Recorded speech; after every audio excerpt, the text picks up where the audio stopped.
मेरा भारत महान। Wow. Meditation is very important, very easy. Anytime anybody can come. वयो भेद नहीं है, जाति धर्म का भेद नहीं है। प्राचीन नाग वासुकी मंदिर जिसका इतिहास समुद्र मंथन से जुड़ा हुआ है और इसके बारे में अंदर चल के सारा कुछ जानते हैं गाइस।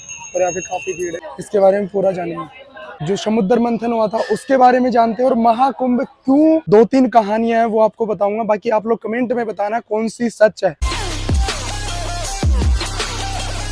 नमस्कार दोस्तों, welcome back with the new video. और गाइस आज है मेरा ऑल इंडिया ट्रैवल 365 डेज का 69वां दिन और अभी मैं जा रहा हूँ नागों के राजा नाग वासुकी मंदिर, जिसका कनेक्शन समुद्र मंथन से है। और वहाँ के जो रोचक तथ्य, जो पौराणिक कथाएं, पौराणिक जो इतिहास की चीजें वो जानेंगे। मंदिर के अंदर बहुत अच्छी चीजें गाइस। ये है गाइस लोगो द्वार, और लोगो द्वार को मैं पार कर चुका हूँ और अभी आगे चलते हैं। एक बार फिर से इस आश्रम पे आ चुके हैं भाई। कितना सोना आश्रम है ये भाई, इंडिया का फ्लैग, मेरा भारत महान। वाओ। चलते हैं गाइस इस आश्रम को पार करते हुए आगे। देखो गाइस यहाँ पे पानी डाला जा रहा है भाई सड़क पे, ताकि मिट्टी उड़े ना, और इस मिट्टी की वजह से मेरा गला खराब हो रखा है। गाइस आज इस वीडियो के अंदर हम जानेंगे समुद्र मंथन के बारे में और नाग वासु जी के बारे में और कुछ पुराना इतिहास। सो चलिए चलते हैं, जुड़े रहिए एंड तक। इस वीडियो के अंदर बहुत कुछ जानने का मौका मिलेगा गाइस। और गाइस इस पुल को पार कर रहे हैं, जो पीपा पुल बने हुए हैं, टेम्परेरी ब्रिज। और ये भाई घाट है, यहाँ पे लोग नहा रहे हैं और भीड़ अभी काफी कम हो चुकी है। और ये पार करके और हम राइट टर्न होके इस साइड में 1 किलोमीटर है और ये पीपा पुल बने हुए गाइस। सो आगे चलते हैं। और गाइस ये देखो भीड़, दूर तक आप देख सकते हो ब्रिज पे कितने सारे लोग हैं। ट्रैफिक देखो गाइस, कितना प्यारा लग रहा है भाई महाकुंभ का नजारा। शाम हो चुकी है, सनसेट का टाइम है और शाम की जो लालिमा है वो पूरे महाकुंभ पे भाई कितने अच्छी लग रही है। देखो, और हम आए थे गाइस इस साइड से ही, आपको दिख रहा होगा, इधर से हम आ चुके हैं और देखो कितना प्यारा। और आगे चलते हैं गाइस। अभी गाइस फाइनली हम पहुंच चुके हैं। ये रहा नाग वासुकी मंदिर, ये आपको सामने दिख रहा होगा। अंदर चलेंगे उससे पहले यहाँ पे ये मिले हैं, इनसे एक बार बात करते हैं तो कुछ इन्फॉर्मेशन देंगे। और मैम मिली हैं और सर मिले हैं, ये कुछ बताना चाहते हैं ब्रह्मा मेडिटेशन के बारे में। हाँ जी मैम बताइए। ओम शांति। ओम शांति। हम प्रजापिता ब्रह्मा कुमारी ईश्वरीय विश्वविद्यालय के द्वारा हम जन जन को जागृति दिला रहे हैं। हमारा व्यसन मुक्ति अभियान चल रहा है। इसमें हम इंसानों को या जो भी भक्तगण आए हैं, यात्रीगण आए हैं, उनको राजयोगा मेडिटेशन के द्वारा अपने अंदर की जो बुराइयां हैं, अपने अंदर की जो कमियां हैं, कैसे हम निकालना है, इसके बारे में जागृति दिलाते हैं। कि राजयोगा मेडिटेशन ऐसा एक एनर्जी है कि हम अपने आप को, स्वयं को, मैं वास्तव में कौन है, कि हम एक प्योर एक सोल है। हमारे आत्मा के अंदर कई सारी शक्तियां हैं, मूल्य है, गुण है। जैसे कि हमारे आत्मा एक एनर्जी है। जैसे हम शरीर को स्वास्थ्य के लिए तो कई सारी चीजों का सहारा लेते हैं, जैसे एक्सरसाइज भी कर लेते हैं। तो ये शरीर के लिए जितना हम कॉन्शियस रहते हैं, उतना ही अब परमात्मा के द्वारा हमें ये संदेश मिलता है कि इस शरीर को भी चलाने वाली एक शक्ति है, एक एनर्जी है, वो आत्मा ज्योति है। आत्मा के लिए अब जो मूल्यों को मेन हमें कंसंट्रेट करना है कि आत्मा ओरिजिनल में एक शांत स्वरूप है, एक पवित्र स्वरूप है। वो आत्मा के लिए जो शक्ति एनर्जी चाहिए वो हमें राजयोगा मेडिटेशन के द्वारा कंसंट्रेशन करते हैं तो बहुत सारी शक्ति हमें मिलती है। ये हमारा एक सेक्टर 7 नंबर में प्रजापिता ब्रह्मा कुमारी का बहुत बड़ा एक विशाल पंडाल लगा हुआ है।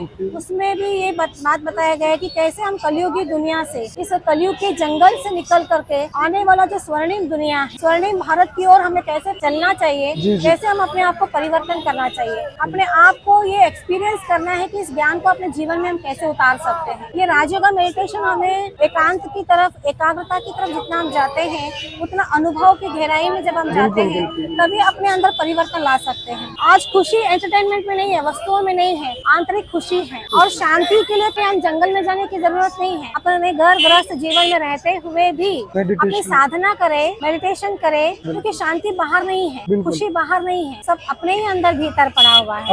अपने सोल कॉन्शियस में जब हम टिकेंगे, उस सोल के अंदर ही कई शक्तियां हैं। उस गहराई में जब तक नहीं जाएंगे तब तक उसका अनुभव नहीं कर सकते। कोई अधिकारी भी बन जाता है, कोई बच्चा बड़ा होकर के कोई आतंकवादी भी बन जाता है। तो आतंकवादी बनने के लिए और अधिकारी बनने का मूल कारण क्या है? जिस वातावरण में वो पलता है, जिसको ज्ञान संस्कार जो जैसे मिलता है वैसे वो पलता है, वैसे संस्कार उसके बन जाते हैं। संस्कार परिवर्तन से संसार का परिवर्तन हो सकता है और अपने आप को उस परमात्मा के साथ जोड़े। हर चीज के लिए सूरज की एक रोशनी चाहिए। एक सूरज पूरी दुनिया को चलाता है, वो है ज्ञान सूर्य परमपिता परमात्मा। अपने स्वयं के एक्सपीरियंस में खो जाए। तो जो भी बातें मैम ने बताई है उनको इम्प्लीमेंट करें और बाकी आपके जो सेक्टर 7 में जो आश्रम है वहाँ पे भी मैं आऊंगा जरूर अभी 1-2 दिन में मैं आऊंगा, वहाँ पे मिलूंगा आपसे। जी। बाकी बहुत अच्छा लगा। वहाँ पे और भी दीदियाँ लोग मिलेंगे आपको, इसके अधिक जानकारी मिलेगी। हमारे प्रजापिता ब्रह्मा कुमारी ईश्वरीय विश्वविद्यालय जो है इसका main headquarter mount Abu Rajasthan में है और पूरे भारतवर्ष में 8000 से भी ज्यादा संख्या में हमारा सेवा केंद्र है। नेशनल के साथ साथ इंटरनेशनल विदेशों में भी 145 देशों में हमारा ब्रांचेस खुला हुआ है। पूरा भारत 40 देशों में भी ये हमारे सेंटर चले हुए हैं। अच्छा ऑल ओवर वर्ल्ड में। बिकॉज इसमें मेडिटेशन का जो हमारी वैल्यूज है ना, तो सबको बहुत एडवांटेज होता है। Meditation is very important, very easy और फ्री ऑफ कॉस्ट सिखाया जाता है। सेंटर 7 डेज खुले होते हैं। Any time anybody can come. इसमें बच्चे, बुजुर्ग, महिलाएं तो कोई भी आ सकता है। इसमें कोई आयु भेद नहीं है, वयो भेद नहीं है, जाति धर्म का भेद नहीं है, कोई भी आ सकता है। इस मेडिटेशन राजयोगा कोर्स ले सकते हैं। जरूर ये मैं आपसे आपका मिलूंगा। ब्रह्मा कुमारी की तरफ से ओके ये मैम, थैंक आपके लिए गिफ्ट है। तो गाइस ये मिला है मैम के थ्रू, बहुत अच्छा लगा। Thank you ma'am. Okay ma'am, thank you. जो यहाँ पे डिस्ट्रीब्यूट की जा रही है, जितने भी यहाँ पे श्रद्धालु हैं, आप देख सकते हैं इस तरीके से पूरा बैग है जो पूरे श्रद्धालुओं को डिस्ट्रीब्यूट किया जा रहा है। और ये चीज बहुत अच्छी लगी कि लोगों तक ये चीजें, ये जानकारी पहुंच रही है और आप लोग भी इस चीज को इम्प्लीमेंट करो अपनी लाइफ में। ताकि चलते हैं नागवासुकी मंदिर में। फाइनली हम पहुंच चुके हैं और ये है प्राचीन नागवासुकी मंदिर, जिसका इतिहास समुद्र मंथन से जुड़ा हुआ है और इसके बारे में अंदर चल के सारा कुछ जानते हैं गाइस। और यहाँ पे काफी भीड़ है और अभी अंदर चलते हैं और जानते हैं इतिहास भगवान नागवासुकी। और ऊपर भी भाई मूर्ति लगी हुई है। इस यहाँ पे कुछ शॉप्स वगैरह लगाई हुई है प्रसाद फूलों की, और ये कुछ सीढ़ियाँ हैं और ये पूरा प्रांगण है। बहुत अच्छा मंदिर है, बहुत अच्छा इतिहास है। अब चलते हैं मंदिर में और देखते हैं भाई कैसा क्या है अंदर। तो यहाँ पे लाइटिंग की हुई है, बड़ा अच्छा लग रहा है यहाँ पे। बाकी आगे चलते हैं मंदिर के अंदर। यहाँ पे जो चित्रशैली आपको दिख रही है ये है समुद्र मंथन की चित्रशैली। और ये जो पर्वत दिख रहा है मंदराचल पर्वत, और ये जो रस्सी के रूप में जो यूज किया गया था ये है नागवासुकी, जो नागों के राजा हैं। इधर हैं दानव, इधर हैं देव, देवता और राक्षस। और ये देखो नागवासुकी जो नागों के राजा हैं, इसके बारे में पूरा जानेंगे। एंटर करते हैं। यहाँ पे महादेव जी की फोटो लगी हुई है, देखो कितनी प्यारी लग रही है। और लाइटिंग की वजह से इसका कलर भी चेंज होता जा रहा है। और गाइस ये है एंट्रेंस, पर चलते हैं। लाइन लगी हुई है भाई दर्शन के लिए श्रद्धालुओं की, बिल्कुल ऐसे घूम घाम के। यहाँ मंदिर का जो मेन गर्भगृह है वो यहाँ पे है, ये मेन मंदिर है। तो गाइस सबसे पहले जानते हैं जो समुद्र मंथन हुआ था उसके बारे में जानते हैं, और महाकुंभ क्यों होता है जानते हैं, महाकुंभ कितने प्रकार के होते हैं, सारी चीजें। सबसे पहले हम बात करते हैं द बिगेस्ट स्पिरिचुअली पैलेस जो माने जाते हैं, वो माने जाते हैं प्रयागराज, हरिद्वार, उज्जैन और नासिक। और जो कुंभ होते हैं वो मेनली 3 प्रकार के होते हैं। एक होता है अर्ध कुंभ, एक होता है पूर्ण कुंभ और एक होता है पूर्ण महाकुंभ। अर्ध कुंभ जो होता है वो 6 साल बाद में होता है, जो कि प्रयागराज और हरिद्वार में होता है। और जो पूर्ण कुंभ आता है वो 12 साल में एक बार आता है, जो कि चारों जगह पे होता है, हरिद्वार, उज्जैन, नासिक और प्रयागराज। और जो पूर्ण महाकुंभ होता है वो 144 साल बाद में एक बार आता है, जो कि ओनली फॉर प्रयागराज में ही आयोजन किया जाता है, सेलिब्रेट किया जाता है। 144 साल बाद में जो यहाँ पे जो महाकुंभ हो रहा है, ये सबसे बड़ा एक मेला हो रहा है पूरी दुनिया का, पूरे वर्ल्ड में सबसे बड़ा मेला आयोजित किया जा रहा है। माना जा रहा है हमारी जिंदगी का पहला और आखिरी महाकुंभ होगा। ये चल रहा है 13 जनवरी से लेके 26 फरवरी तक, पूरे 45 दिन का महाकुंभ है। और गाइज इस महाकुंभ के अंदर मेनली 6 अमृत स्नान माने गए हैं। अमृत स्नान इसलिए माने गए क्योंकि अमृत स्नान करने से हमें अमृत की प्राप्ति होती है, पर 5 को मान्यता दी गई है। पहला जो है 13 जनवरी, 14 जनवरी, उसके बाद 29 जनवरी को था जो कि मौनी अमावस्या, उसके बाद वसंत पंचमी 3 फरवरी, उसके बाद 12 फरवरी और लास्ट एंड फाइनल 26 फरवरी महाशिवरात्रि अमृत स्नान। सो गाइज कुंभ का जो मेन अर्थ होता है वो होता है कलश। अमृत कलश की वजह से महाकुंभ आज आयोजित किया जा रहा है। अगर मैं कहूँ सीधी सी भाषा में, महाकुंभ होने का जो मेन रीजन है वो है हर हर महादेव। अगर शिव जी नहीं होते तो आज महाकुंभ भी नहीं होता। क्यों? क्योंकि उन्होंने अगर समुद्र मंथन के समय जो जहर निकला था वो नहीं पीते तो आज ही महाकुंभ का आयोजन नहीं होता। जहर नहीं पीते तो अमृत कलश नहीं निकलता, अमृत कलश नहीं निकलता तो महाकुंभ नहीं होता। तो मैं आपको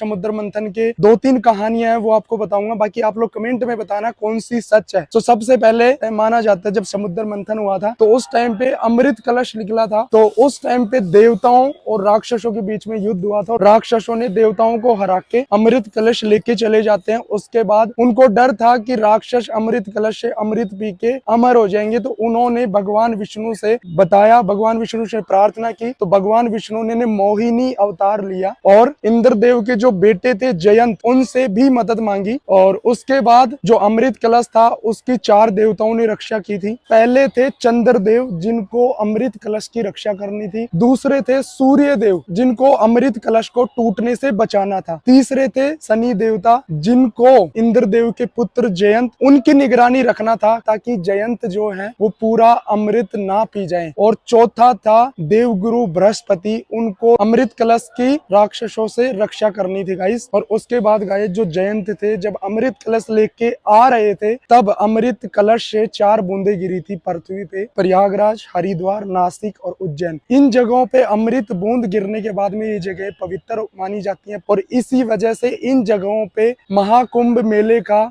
आयोजन किया जाता है। एक कहानी ये है। और गाइस दूसरी अनसुनी कहानी महाकुंभ के बारे में, जो ऋषि कश्यप थे उनकी 2 पत्नियां थी। सबसे पहले मैं आपको बता देता हूँ ऋषि कश्यप के बारे में। गाइस माना जाता है जो कश्यप ऋषि थे उनको सृष्टि का निर्माता माना जाता है और पौराणिक मान्यताओं के अनुसार कहा जाता है जो ऋषि कश्यप थे वो इस संसार के, इस सृष्टि के रचयिता थे। इसके अलावा माना जाता है जो ऋषि कश्यप की जो पत्नियां थी उनसे ही मानस पुत्रों का जन्म हुआ था और उसके बाद से ही मानस पुत्र का मतलब मानव जाति का जन्म हुआ था और उसके बाद से इस पूरी सृष्टि का निर्माण हुआ था। और गाइस जो कश्यप ऋषि के पिता थे वो ब्रह्मा के पुत्र मरीचि ऋषि थे और जो कश्यप ऋषि हैं इनको परम पिता ब्रह्मा का अवतार भी माना जाता है। तो जो ऋषि कश्यप थे गाइस उनकी 2 पत्नियां थी और उनकी जो एक पत्नी थी वो थी कद्रु। उन्होंने वरदान मांगा ऋषि कश्यप से कि मुझे 100 ताकतवर बच्चे चाहिए। और ये वरदान की बात जब दूसरी पत्नी को पता लगा तो वो इस बात को लेके ऋषि कश्यप से बोला कि मुझे भी वरदान दो।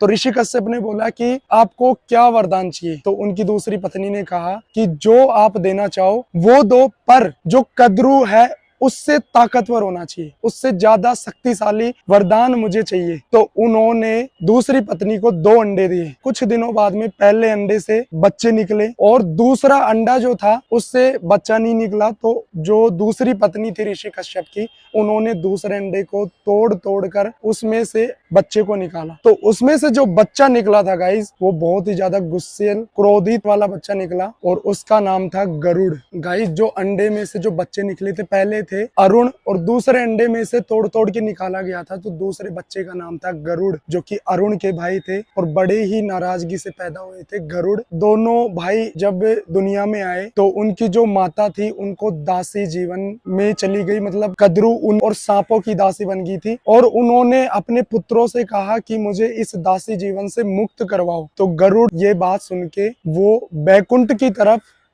चला गया और विष्णु से अमृत कलश को चुरा लिया। अमृत कलश को चुरा के जैसे ही आ रहा था विष्णु जी को पता लगा और विष्णु जी उसके पीछे पीछे पृथ्वी की ओर जाने लगे और उनसे पूछे कि ये क्या कर रहे हो, कहाँ लेके जा रहे हो कलश को। तो गरुड़ ने बताया कि मुझे मेरी माता को दासित्व से मुक्त करना है, दासी जीवन से छुड़ाना है। तो विष्णु ने कहा कि आप एक काम करना, ये कलश ले जाके सबके बीच में रख देना और फिर बोलना मेरी माता जो है वो दासित्व से मुक्त हो जाए। तो जैसे ही वो ले जाके रख के और जैसे ही गरुड़ बोलता है कि मेरी माँ दासित्व से मुक्त हो जाए तो भगवान विष्णु ने कलश पे हाथ रखा और जैसे ही हाथ हटाया कलश को लेके गायब हो जाते हैं। और गायब होने के बाद में गरुड़ भगवान विष्णु के पीछे पीछे और दोनों में युद्ध होता है और उसके बाद ये 4 बूंदे अमृत की गिरती हैं प्रयागराज, नासिक, उज्जैन और हरिद्वार। और इस वजह से इन चारों जगहों को पवित्र माना जाता है और इन चारों जगहों पे कुंभ मनाया जाता है। ये दूसरी कहानी थी गाइस, बाकी आप बताओ कौन सी कहानी सच है। इसी वजह से आज महाकुंभ महाकुंभ आयोजित किया जा रहा है और यह एक रेयर हिस्टोरिकल इवेंट है जो कि सन, मून और जुपिटर, सूर्य, चंद्रमा और बृहस्पति ग्रह की जो